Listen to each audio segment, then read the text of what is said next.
Erokamana Joyce Lo wadhi nyime kana ma kaonti ma Siaya ochako chenro mar tiego moyo nyithindo manyiri 1,500 mawuok e skunde mopogore yore mag rito ler e kinde riam kendo neno ni giyudo taulo mag ria minyalo nuo tiyogo kuom higni 2 kata reusable sanitary towels.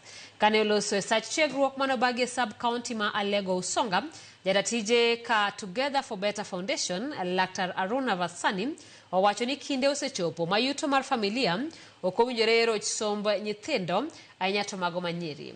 Moko kuom jopuonj madito mag skundego bende ne okoweyo nyiso mor margi ni mar chenro ni biro neno jopuonjre osiko e skunde. Ne wapuonjre kaka inyalo tiyo gi law. Nyiso ni ok en expensive. Inyalo tiyo gi lawi ni puonjo kaka inyalo mondo iti kode kendo iti gi pads mi ok ochuno ni nyaka ng'iew dwe ka dwe.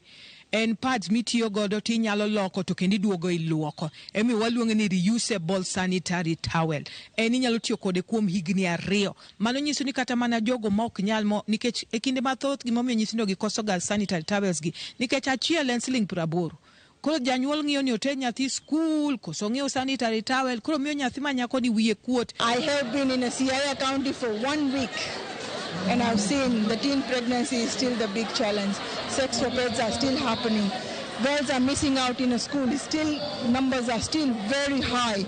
And also to make sure, bring the community together to educate our ladies, educate our men also is very important. Request every one of you, county government of Siaya County, please look into all these sectors, how we can educate our tutors, how we can educate our leaders, how we can educate our teachers on the ground, and the most important, how we can bring this educational tool to the school level. For me, it's been a great day, and I believe that this initiative will go a long way in ensuring that the girls stay in class, they are able to take care of their menstrual health, and eventually even improve on the school performance.